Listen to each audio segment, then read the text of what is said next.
This BMORE Lifestyle segment is sponsored by Orthopedic Associates of Central Maryland.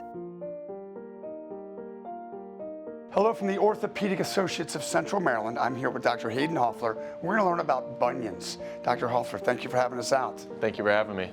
What is, very basic off the top, what is a bunion?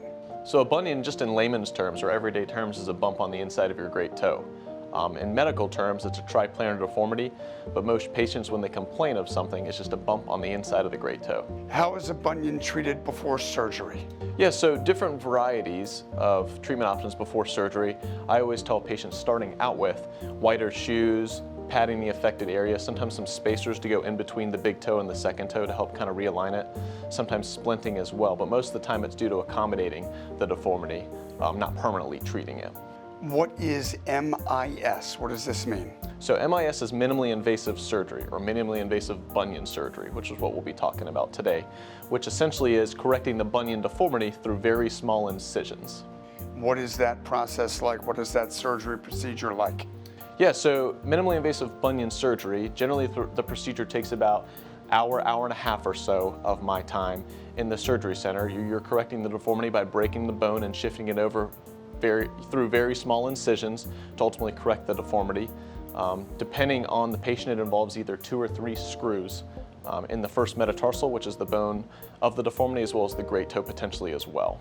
What is post-surgery like for patients? You mentioned the 90-minute time period in terms of the procedure. What about following? What's that like? Yeah, absolutely. So following minimally invasive bunion surgery, you're generally walking in a boot for the first 4 weeks or so. Okay, so I see my patients back at the first week.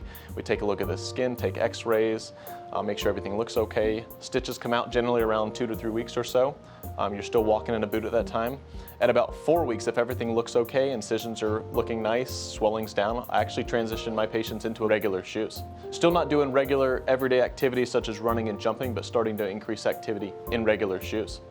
Critical question for folks, does this hurt? What is this experience like for patients? Yes, so the nice part about minimally invasive bunion surgery is that it actually is less painful because the incisions are much smaller. Now you are making an incision, so there is general soreness afterwards or potential pain, but that's well controlled with medications and potential anesthesia. This procedure, how is it different or perhaps better than other options? Yeah, so the nice part about this procedure is that it's through very small incisions. So you can correct very large bunion deformities that traditionally used other procedures. Through this procedure, it also corrects smaller bunion deformities as well, and the incisions are smaller, so there's generally less pain relief, which means you're quicker to regular activities, as well as decreased pain and swelling long term. If folks want to learn more about all of this and how you all can help them, where should they go?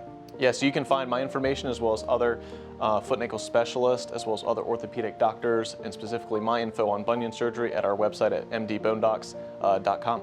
Cool. Thank you for what you do. Thanks for being with us. Thank you for having me. All the best. Yep, appreciate it.